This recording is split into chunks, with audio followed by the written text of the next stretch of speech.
Good evening दोस्तों। आज physics का लेक्चर नंबर 3 भौतिक विज्ञान में जो हमारे 2 लेक्चर हो चुके हैं, तीसरा लेक्चर में आज जो हम आपको कराने वाले हैं वो है आपका आज 2 छोटे छोटे से टॉपिक हैं, एक दूसरे से रिलेटेड अभिकेंद्र बल और दूसरा है एक अपकेंद्र बल। इनकी डेफिनेशन तो बहुत कम आती है पर बहुत बार इनके आपको एग्जाम्पल मिल जाते हैं। चलिए तो दोनों में क्या अंतर है, बहुत छोटा सा कॉमन सा डिफरेंस है, वो क्या है उसको जान लेते हैं। तो ये क्या होता है कि यदि कोई वृत्ताकार मार्ग है, वृत्ताकार मार्ग तो वृत्त में क्या होता है उसको देखिए, उसका केंद्र, या फिर इसमें भी हो अब केंद्र बल में भी ये हमने बनाया वृत्ताकार मार्ग और इसमें है कि वृत्त का केंद्र। तो फिर जब कोई वस्तु इस वृत्ताकार मार्ग में गति करती है तो उसके केंद्र पर जो होता है वो वस्तु के द्वारा अंदर की ओर एक बल लगाया जाता है। मैंने तीर के चिन्ह अंदर की ओर लगा दिए गए हैं। जब कोई वस्तु किसी वृत्ताकार मार्ग पर गति करती है तो वृत्त के केंद्र की ओर एक बल कार्य करता है, ये जो है यहाँ पे, तो वृत्त के केंद्र की ओर एक बल अंदर की ओर कार्य करता है जिसे हम अभिकेंद्र बल कहते हैं। इसी का जस्ट अपोजिट है कि यदि कोई वस्तु वृत्ताकार मार्ग में गति करती है तो उस वस्तु द्वारा जो होता है वो वृत्त के केंद्र से बाहर की ओर, अब हमने इधर लगा दे बाहर की ओर, कहीं भी हुई तो उससे क्या होता है बाहर की ओर एक बल कार्य करता है जिसे हम अपकेंद्र बल कहते हैं। परिभाषा द्वारा सुन लीजिए, बिल्कुल आसान सी है। जब कोई वस्तु वृत्ताकार मार्ग में गति करती है तो उस पे 2 बल, या तो वो बल केंद्र की ओर लगता है अंदर की ओर, या फिर केंद्र से बाहर की ओर। जब केंद्र की ओर लगने वाला बल होता है तो उस बल को हम अभिकेंद्र बल कहते हैं, और जब कभी वृत्त के केंद्र से बाहर की ओर कोई बल कार्य करता है तो उसी बल को हम अपकेंद्र बल, या इसी का नाम और होता है अपकेंद्र बल या छदम बल, या इसी को और कह दिया जाता है जड़त्वीय बल या जड़त्वीय बल कहा जाता है। परिभाषा आपको इसकी याद हो गई होगी। आप देखिए इसके एग्जाम्पल जो मालूम करे जाते हैं कई बार, तो आपने देखा होगा जब मौत के कुएं में, नंबर 1 मैंने इसका एग्जाम्पल बता दिया आपको, मौत के कुएं में साइकिल सवार का साइकिल चलाना। तो जो मौत के कुएं में साइकिल चलाते हैं, मोटरसाइकिल वगैरह को चलाते हैं, तो उनको जो अंदर की ओर झुके होते हैं उसमें कौन सा बल कार्य करता है? छदम, अभिकेंद्र बल।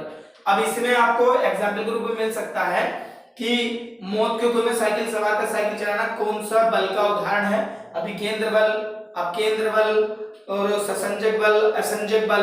आपको 4 ऑप्शन देगा तो आपका ऑप्शन हो जाएगा अभिकेंद्र बल। इसी में दूसरा क्या होता है कि आपने कई बार देखा होगा जो मोड़ पर होती हैं वो सड़कें थोड़ी क्या होती हैं, एक साइड झुकी हुई बनाई जाती है। अक्सर सड़कें बीच में आपने देखा होगा थोड़ा ऊंची होती है, दोनों साइड में कैसी होती है, झुकी हुई होती है। और जब कोई व्यक्ति साइकिल चलाता है मोड़ पर, तो वहां मोड़ पर सड़कें अधिकांश जरूर एक साइड को आपको झुकी हुई मिलेंगी और वहां व्यक्ति उसके केंद्र की ओर झुक जाता है मोड़ पर। तो हम यहां लिख सकते हैं मोड़ पर, दूसरा एग्जाम्पल, मोड़ पर साइकिल सवार का एक ओर, ये किधर की ओर, एक तरह से उसके केंद्र की ओर एक ओर झुक जाना। इसी का एक एग्जाम्पल एक साथ मालूम किया गया था कि जो हमारे साइकिल मोटरसाइकिल के पहियों पर मडगार्ड चढ़ाए जाते हैं वो भी किस बल पर कार्य करते हैं? तो वो सभी काम करते हैं अभिकेंद्र बल पर। उसको हम लिख सकते हैं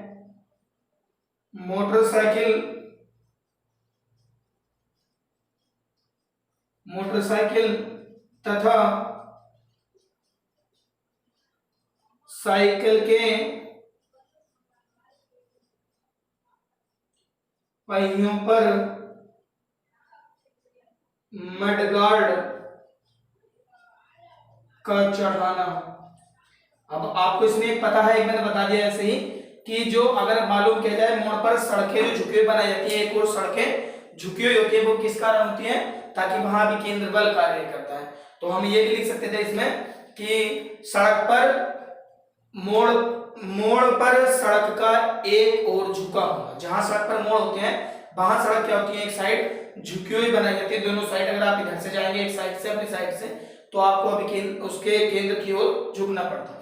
चलिएगा दूसरी तरफ अभी अब केंद्र बल, इसको भी बताया था कि यदि कोई वस्तु वृत्ताकार मार्ग में गति करती है तो उस पर केंद्र से बाहर की ओर एक बल कार्य करता है, जिसे हम अब केंद्र बल, छदम बल या जड़त्वीय बल भी कहते हैं। अब जड़त्व का नियम आपको पढ़ाने वाले हैं अगले वाली वीडियो में, जहां हम गति के तीनों नियम करवाने वाले हैं, फर्स्ट सेकंड थर्ड, वहां आपको मिलेगा जड़त्व का नियम में। तो इसमें आपके उदाहरण क्या हो सकते हैं? नंबर 1, जैसे मैं कह दूं इसमें दूध से क्रीम निकालने वाली मशीन, दूध से क्रीम निकालने वाली मशीन। या आपने देखा होगा ये जब हम दूध में एक रही टाइप की होती है, वो आजकल उसे हम चलाते, पहले वो हाथ वाली होती थी, आजकल सब इलेक्ट्रिक वाली है। तो वो जब चलाते तो उसमें क्या होता है, वो काम करती है कहाँ? अंदर की ओर, लेकिन उससे जो क्रीम निकलता है वो कहाँ की ओर आता है? बाहर की ओर। बाहर की ओर इसलिए आता है क्योंकि उसमें जो बल कार्य करता है वो अंदर की ओर नहीं करता बल्कि बाहर की ओर कार्य करता है। इसलिए जो भी उसमें से घी निकलता है, क्रीम निकलता है, वो सब बाहर की ओर। तो दूध से क्रीम निकालने वाली मशीन, या दूसरा आपने देखा होगा कपड़े धोने वाली मशीन होती है, वॉशिंग मशीन, उसमें जो कपड़े धोने वाला पार्ट होता है उसमें तो काम करेगा आपका अभिकेंद्र बल, क्योंकि उसमें कपड़े आपके गीले हो जाते हैं, बाहर के पानी को अंदर एब्जॉर्ब कर दिया था। लेकिन उसी के जो दूसरी साइड में एक होती है जिससे हम किसका कार्य करते हैं? कपड़े सुखाने का।